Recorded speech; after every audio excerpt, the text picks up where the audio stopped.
គណៈអធិបតីជាទីគោរពអង្គពិធីទាំងមូលជាទីគោរពនិងជាទីមេត្រីជាកិច្ចបន្តកម្មវិធីនាងខ្ញុំមានកិត្តិយសសូមគោរពអញ្ជើញឯកឧត្តមបណ្ឌិតហ៊ានសុខុមប្រធានក្រុមប្រឹក្សាជាតិភាសាខ្មែរជម្រាបជូននៅសេចក្តីរាយការណ៍អំពីការរៀបចំសិក្ខាសាលាស្តីពីម៉ូដែលនៅក្នុងអក្ខរវិធីសំណងសូរស័ព្ទនៃពាក្យកម្ចីក្នុងភាសាខ្មែរបច្ចុប្បន្ននិងពិធីផ្សព្វផ្សាយសទានុក្រមព័ត៌មានវិទ្យាសទានុក្រមវិទ្យាសាស្ត្រអប់រំនិងប្រតិបត្តិលេខ14របស់ក្រុមប្រឹក្សាជាតិភាសាខ្មែរឆ្នាំ2025សូមអនុញ្ញាតក្រុមជើញអាយដាមចា៎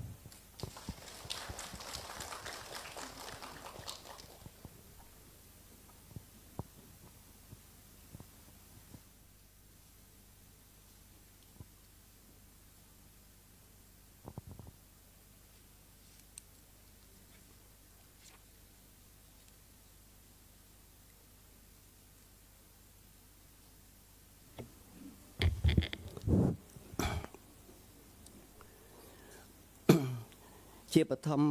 ខ្ញុំសូមគោរពកតាចំពោះបណ្ឌិតសភាចាសុកទូច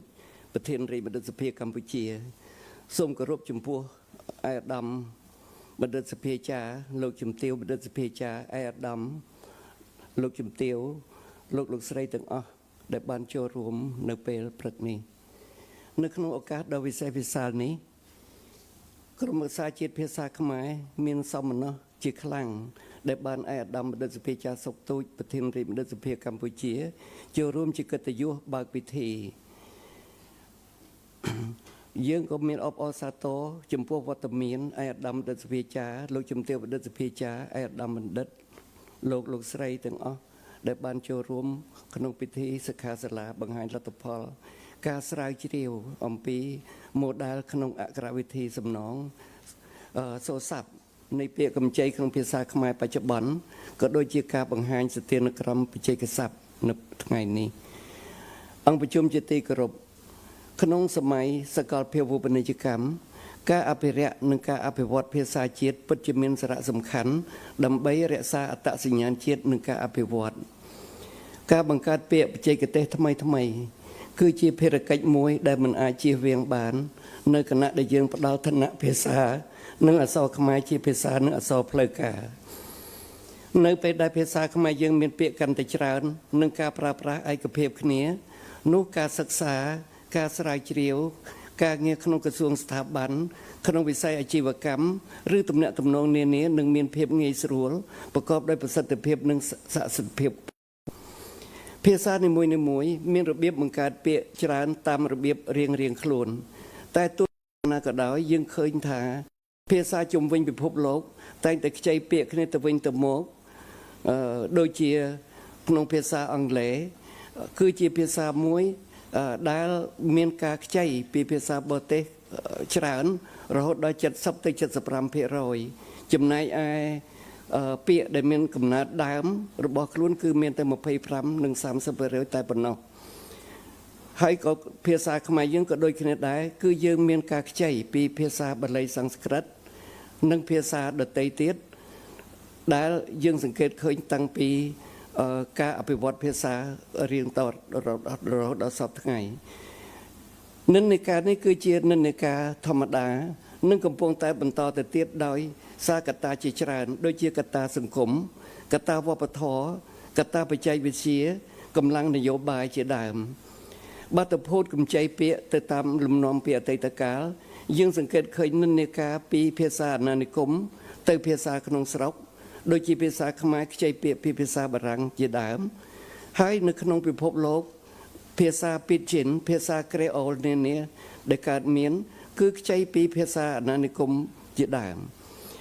ហើយកម្ចីពាក្យទៅវិញកម្ចីវិជាទៅតាមលំនាំថ្មីយើងសង្កេតឃើញមាននិន្នាការខ្ចីពីភាសាអង់គ្លេសគឺមានលក្ខណៈសកលហើយក៏មានការខ្ចីគេថាយើងហៅថាកម្ចីពហុទិសដែលសំដៅទៅលើលំនាំភាសាសកលដែលហូរពាក្យភាសាជាច្រើនទៅក្នុងទិសដៅជាច្រើនជាជាងពីភាសាតែមួយដែលលេចធ្លោដូចក្នុងសម័យអាណានិគមនៅក្នុងភាសាអង់គ្លេសបានខ្ចីពីភាសាដទៃទៀតដូចជាយើងមានពាក្យអ៊ីនធឺណិតយើងមានពាក្យ AI យើងមានពាក្យ emoji គឺខ្ចីពីភាសាជប៉ុន kimchi ខ្ចីពីភាសាកូរ៉េខ្ចីពីភាសាហិណ្ឌូគឺទៅពាក្យ yoga ជាដើមអញ្ចឹងគឺមានការខ្ចីគ្នាទៅវិញទៅមកមិនមែនជាភាសាអង់គ្លេសតែមួយផ្ដាល់មកឲ្យភាសាដទៃទៀតទេភាសាអង់គ្លេសក៏ខ្ចីពីភាសាដទៃទៀតដែរដូច្នេះនៅក្នុងលោកសពថ្ងៃភាសាមានទាំងភាសាបរិច្ចាគនិងភាសាអ្នកទទួលអង្គប្រជុំជាទីគោរព ដោយអង្គពិធីបានជ្រាបរួចមកហើយថាប្រព័ន្ធសំណេរខ្មែរគឺជាប្រព័ន្ធសំណេរអក្សរព្យាង្គឬអប៊ូជីដាដែលព្យញ្ជនៈមួយដើរតួនាទីជាព្យាង្គបានដោយមានស្រៈកប់តួឬមួយដោយថែមសញ្ញាវណ្ណយុត្តមួយវិញទៀតភាសាខ្មែរយើងជាភាសាដែលសម្បូរទៅដោយស្រៈច្រើនតែមានតួអក្សរសម្រាប់កត់ត្រាតិចជាងនិងផ្ទុយទៅវិញមានសូរព្យញ្ជនៈតិចជាងតួអក្សរសម្រាប់កត់ត្រាជាពិសេសទៅទៀតចំនួនសូរព្យញ្ជនៈដែលយើងមានមិនមានលទ្ធភាពគ្រប់គ្រាន់សម្រាប់តាំងសូរនៅក្នុងពាក្យកម្ចីពីភាសាបារាំងឬភាសាអង់គ្លេសដែលយើងតែងតែនិយមខ្ចីសូរស័ព្ទនៅក្នុងវិស័យវិជ័យកស័ព្ទទេសូមរំលឹកផងដែរថាក្រមឧស្សាហជាតិភាសាខ្មែរបានរៀបចំសិក្ខាសាលាច្រើនដងរួចមកហើយដើម្បីស្រង់មតិយោបល់និងអនុសាសន៍ពីអ្នកចូលរួមពីសាធារណជនដែលក្នុងនោះមតិយោបល់ជាច្រើនស្នើយោបល់ថាគួរយកតាមលំនាំសូរដែលភាសាខ្មែរមានស្រាប់ដើម្បីជំនួសសូរនៅក្នុងពាក្យភាសាបរទេសដូចនេះការសិក្សាអំពីបញ្ហាឆ្លើយគ្នារវាងសូរនិងអក្សរក្នុងប្រព័ន្ធសំណេររបស់ខ្មែរយើងនៅក្នុងលក្ខណៈជាប្រព័ន្ធពិតជាសំខាន់បញ្ហាការឆ្លើយគ្នារវាងសូរនិងអក្សរក្នុងប្រព័ន្ធសំណេរនៅក្នុងលក្ខណៈជាប្រព័ន្ធនេះមានសារៈសំខាន់